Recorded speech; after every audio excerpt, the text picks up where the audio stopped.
Hi guys, welcome to Keerthi kitchen. ಇವತ್ತಿನ ವಿಡಿಯೋದಲ್ಲಿ ನಾವು ಕ್ಯಾರೆಟ್ ಜಾಮೂನ್ ಮಾಡೋದು ಹೇಗೆ ಅಂತ ನೋಡ್ಕೊಳ್ಳೋಣ. ಕ್ಯಾರೆಟ್ ಜಾಮೂನ್ ಮಾಡೋಕ್ಕೆ ಒಂದು ಮಿಕ್ಸಿ ಜಾರಲ್ಲಿ ಕಟ್ ಮಾಡ್ಕೊಂಡಿರೋ ಕ್ಯಾರೆಟ್ ಮತ್ತು ಸ್ವಲ್ಪ ಹಾಲನ್ನು ಹಾಕಿ ನೀಟಾಗಿ ರುಬ್ಕೊಳ್ಳೋಣ. ಈಗ ರುಬ್ಬಿಟ್ಕೊಂಡಿರೋಂಥ ಕ್ಯಾರೆಟ್ ಪೇಸ್ಟಲ್ಲಿ 2 ಸ್ಪೂನಷ್ಟು ಕ್ಯಾರೆಟ್ ಪೇಸ್ಟ್ನ ಸೈಡಿಗೆ ಎತ್ತಿಟ್ಕೊಳ್ಳೋಣ. ಈಗ ಒಂದು ಪ್ಯಾನಲ್ಲಿ ಸ್ವಲ್ಪ ಬೆಣ್ಣೆ, 3 ಸ್ಪೂನಷ್ಟು ಸಕ್ಕರೆ, ರುಬ್ಬಿಟ್ಕೊಂಡಿರೋಂಥ ಕ್ಯಾರೆಟ್ ಪೇಸ್ಟ್, 1 ಕಪ್ಪಷ್ಟು ಚಿರೋಟಿ ರವೆ, 2 ಕಪ್ಪಷ್ಟು ಹಾಲನ್ನ ಹಾಕಿ 10 ನಿಮಿಷದ ತನಕ ನೀಟಾಗಿ ಬೇಯಿಸ್ಕೊಳ್ಳೋಣ. ಕ್ಯಾರೆಟ್ ಪೇಸ್ಟು ಈ ಕನ್ಸಿಸ್ಟೆನ್ಸಿ ಬಂದು ಪ್ಯಾನಿನ ಸೈಡಿಗೆಲ್ಲೂ ಅಂಟುತ್ತಾ ಇಲ್ಲ ಅಂದಾಗ ಸಣ್ಣುರಿ ಮಾಡಿಬಿಟ್ಟು 2 ನಿಮಿಷದ ತನಕ ಬೇಯಿಸ್ಕೊಳ್ಳೋಣ.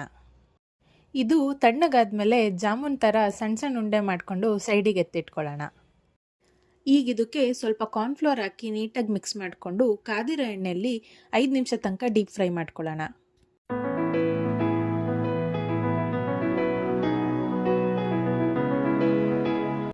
ಈಗ ಕ್ಯಾರೆಟ್ ಜಾಮೂನ್ನ ನೆನೆಸೋಕ್ಕೆ ಅಂತಂದು ರಬ್ಡಿ ಮಾಡ್ಕೊಳ್ಳೋಣ.